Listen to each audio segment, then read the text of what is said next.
Welcome back everybody to the channel, and in today's video we're going to be checking out the all-new Rlaarlo 112 scale rally car. I've already bashed this thing pretty hard. Stick around because you're not going to want to miss this one.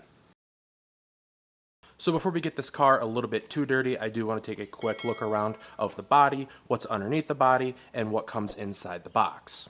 I do also want to mention that the Red Bull stickers that I put on the car, I did that myself, including the headlights, just to make it a little bit more rally-esque. I'll leave a link to the lights and the sticker sheet that I got off eBay in case you want to do the exact same thing as well. Inside the box, it's going to be pretty standard, but you do get quite a bit. You are going to have a sticker sheet or decal sheet that you can put on the car. You're also going to have another JST connector for your lights, a nice goodie bag full of tools, and it looks like it even comes with an extra pinion gear. That's awesome that they provide that just in case you do need to add one on a little bit later. And then you also have your instruction manual. You have a USB battery charger, a USB-C charger, and then it looks like we're also going to be getting a newer style radio. And for those of you that like specifications, we'll go through some of the stuff in the box real quick. We're going to get a 3600 kV brushless motor, a brushless 45 amp ESC that can go on 2 or 3S, and then as I said, you're going to get a 3S battery with it. As far as livery goes, you have this Red Bull-esque style livery, and again, I added my own Red Bull stickers to that. And then you also kind of have this Marlboro style rally body too. Setting the contents of the box aside, there is one thing I do want to check out, and that is going to be a size comparison between the 12th scale and also their 10th scale system. Now, to be honest with you, this is actually a fairly large 10th scale system, and I have to say the same for the 12th scale system here. It actually has quite a bit of weight to it, just as its bigger brother does, and this being a small vehicle, that extra weight is going to really help with handling, and it's going to provide a lot more realistic features when you are driving. Another quick side-by-side shot between the 10th scale and the 12th scale system. As I mentioned before, you could probably even consider this a 10th scale system based on some of the cars out there currently on the market. But nonetheless, let's go ahead and I want to throw this thing on the scales and see what we're working with a weight bias. With the car on the scales, you can see that we're going to be coming in at about 1,246 grams with a 47% in the front and a 53% in the rear.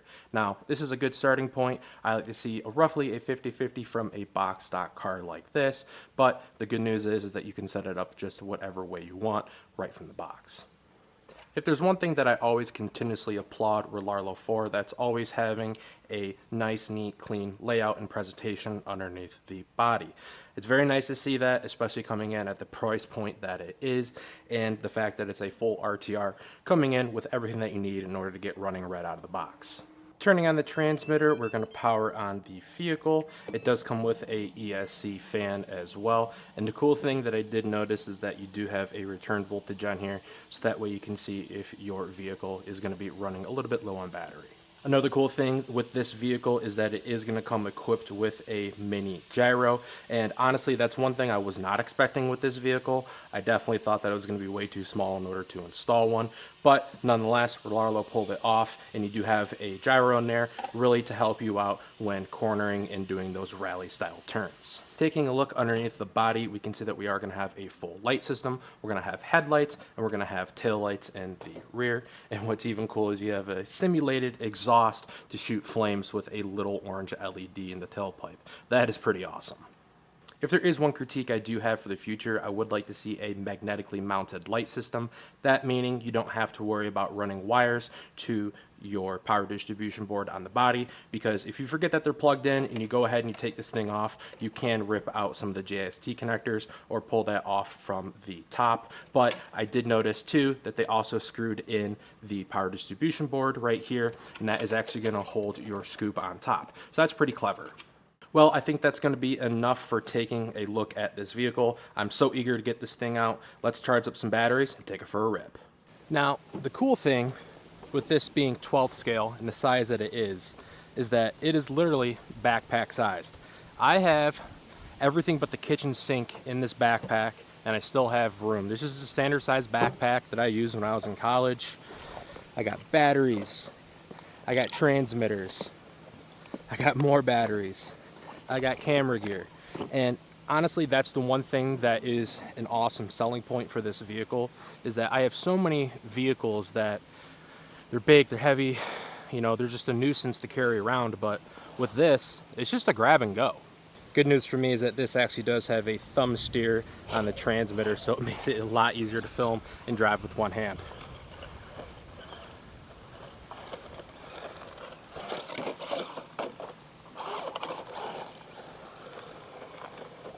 For this car being the size that it is, it really handles a lot of this heavy stuff pretty darn well. Let's see if we can't catch some air on this. Whoa.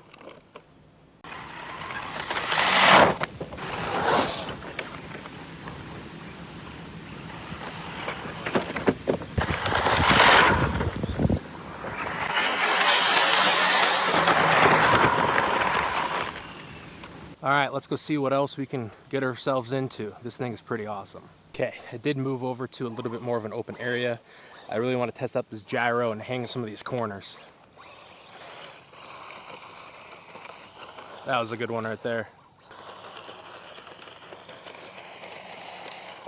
Honestly, for its size, I'm pretty impressed with the handling, and I really think that comes down to two things. That's the gyro, and I think that's also due to its weight for its size.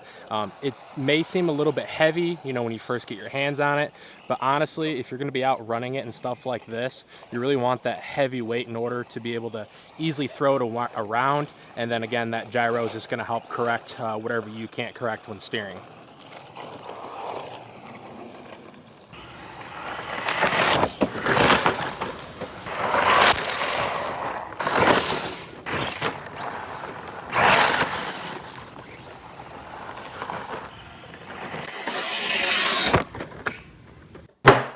Okay, we are back home from doing some simulated rally, so let's go ahead, let's take a look at the vehicle, and let's check the battery voltage, because I know that's one thing that a lot of people like to know is, what's the runtime on a vehicle like this?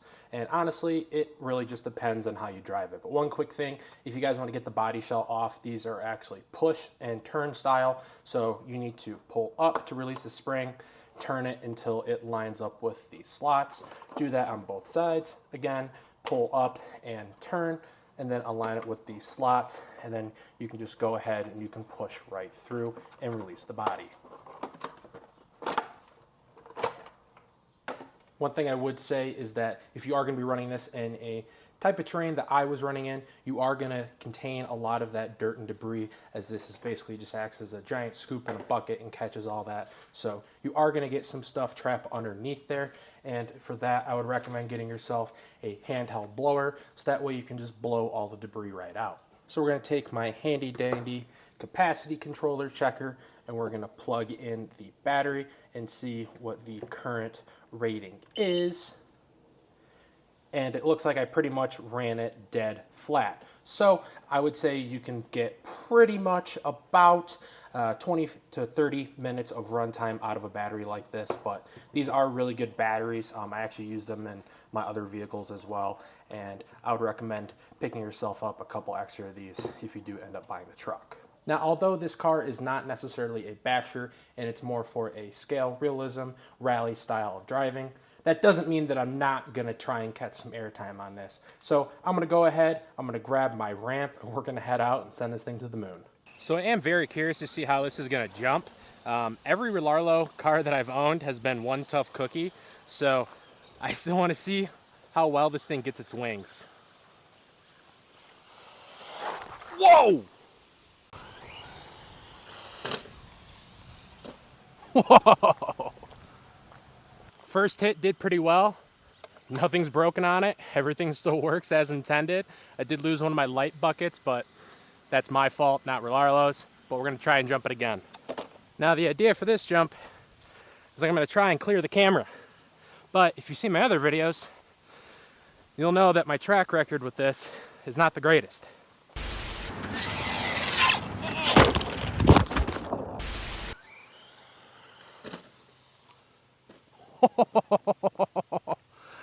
I think I just barely missed the camera. I'm gonna try another one-handed jump here.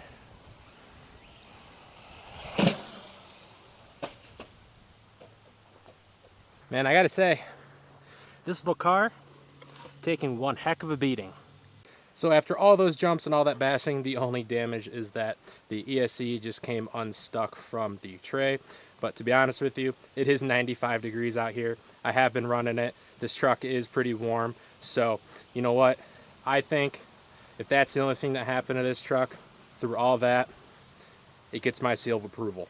All right, everybody, I think that's going to do it for today's video. If you did enjoy it, make sure to give it a thumbs up and consider subscribing. Thank you again to Rlaarlo for sending out this awesome car for me to review. If you guys want to check it out and pick one up yourself, I'll be sure to leave a link in the description box down below.